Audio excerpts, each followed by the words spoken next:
Assalamualaikum warahmatullahi wabarakatuh. Perkenalkan, kami dari kelompok Helmintes ingin menjelaskan secara singkat apa itu Helmintes dan bagaimana siklus hidupnya. Sebelumnya, izin memperkenalkan diri. Saya Namira Salsabila Ami dengan NIM 231501025.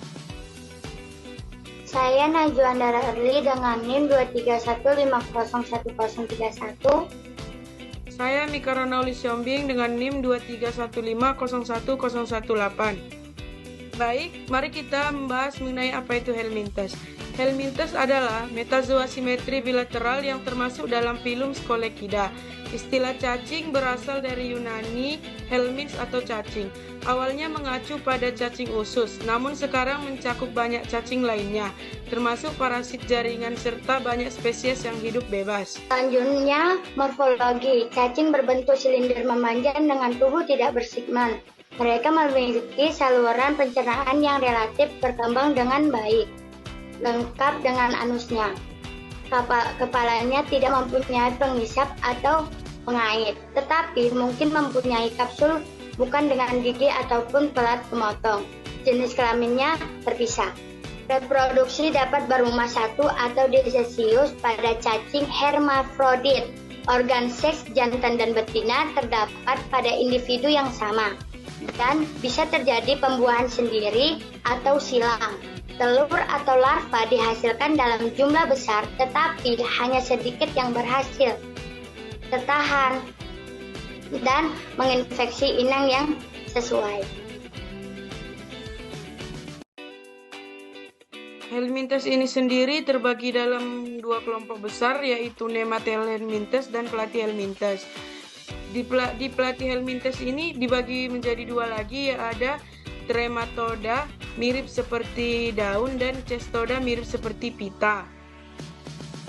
Nematoda merupakan cacing berbentuk silinder memanjang dengan tubuh tidak bersegmen. Mereka memiliki saluran pencernaan yang relatif berkembang dengan baik, lengkap dengan anusnya. Kepalanya tidak mempunyai pengisap atau pengait, tetapi mempunyai kapsul bukan dengan gigi atau pelat pemotong. Jenis kelaminnya terpisah. Nematoda ini sendiri terbagi atas dua, ada Adenoporea dan Secernentia. Siklus hidup dari Nematel Helmintes, yaitu proses perkembangan Nematel Helmintes ini dimulai saat telur matang yang tertelan, kemudian masuk ke usus dan berkembang menjadi larva yang menyerang pembuluh darah atau saluran limpatik. Larva tersebut kemudian mencapai jantung melalui aliran darah menuju paru-paru dan kemudian ke dinding pembuluh darah. Setelah itu larva masuk ke alveolus dan rongga alveolus, lalu ke trakea, paring, dan akhirnya menyebabkan rangsangan batuk. Akibat batuk, larva kemudian tertelan kembali dan berlanjut ke esofagus dan usus halus, tempat di mana larva berkembang menjadi cacing dewasa. Proses dari telur matang hingga menjadi cacing dewasa yang bertelur membutuhkan waktu sekitar 2 bulan. Selanjutnya, Platyhelmintes atau Trematoda. Trematoda memiliki tubuh tidak bersegmen yang rata atau berdaging seperti daun. Pencernaannya ada tetapi tidak lengkap, tanpa anus. Mereka mempunyai pengisap tetapi tidak mempunyai pengait. Jenis kelaminnya terpisah pada Schistosomes, sedangkan cacing lainnya bersifat hermafroditik. Cestoda memiliki tubuh tersegmentasi seperti pita. Mereka tidak memiliki sistem pencernaan. Kepalanya membawa pengisap, dan ada juga yang memiliki pengait. Mereka juga berumah satu. Adapun siklus hidup dari si Trematoda. Yang pertama, hewan ternak mengeluarkan feses. Kemudian feses tersebut terdapat telur cacing dewasa yang sudah menetas. Telur tersebut menetas menjadi Miracidium.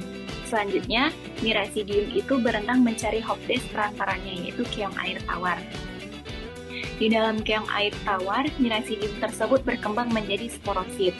Selanjutnya, Serkia ini berkembang menjadi Metaserkia dan keluar dari siput, lalu mencari tanaman air atau hospes lainnya. Selanjutnya, bentuk Metaserkia yang menempel pada tanaman air. Yang ketujuh, hewan ternak memakan tanaman air yang di dalamnya terdapat Metaserkia. Lalu manusia memakan hewan ternak yang terinfeksi Metaserkia. Yang terakhir, di dalam tubuh Metacercia berkembang menjadi cacing dewasa. Trematoda umumnya terbagi menjadi dua, yaitu cacing darah sama cacing hermafrodit. Nah, di cacing darah ini dia mempunyai ciri-ciri jenis kelaminnya terpisah dan biasanya melalui penetrasi saraf karya. Contohnya, Schistosomatidae. Selanjutnya ada cacing hermafrodit. Nah, cacing hermafrodit ini bersifat biseksual atau infeksi sering terjadi melalui konsumsi sel karya. Contohnya, Fasciolidae. Terdapat beberapa famili dari si trematoda ini. Yang pertama, Paramptistomatidae, yaitu memiliki pengisap ventral besar di bagian posterior. Contohnya, Gastrodiscoides. Yang kedua, Encinostomidae, yaitu memiliki kerah duri di belakang pengisap mulut, dan kista Cercariae biasanya ditemukan pada moluska atau ikan. Contohnya, Echinostoma. Yang ketiga ada Triclotremadae, memiliki testis bersebelahan di belakang ovarium, dan Cercariae terbentuk kista pada crustacea. Contohnya Paragonimus. Dan yang terakhir, Opisthrodisidae, memiliki testis berpasangan di belakang ovarium. Dan Cercariae-nya biasanya terdapat pada ikan. Contohnya Clonorchis dan Opisthorchis. Dan dari presentasi kami hari ini, Assalamualaikum warahmatullahi wabarakatuh.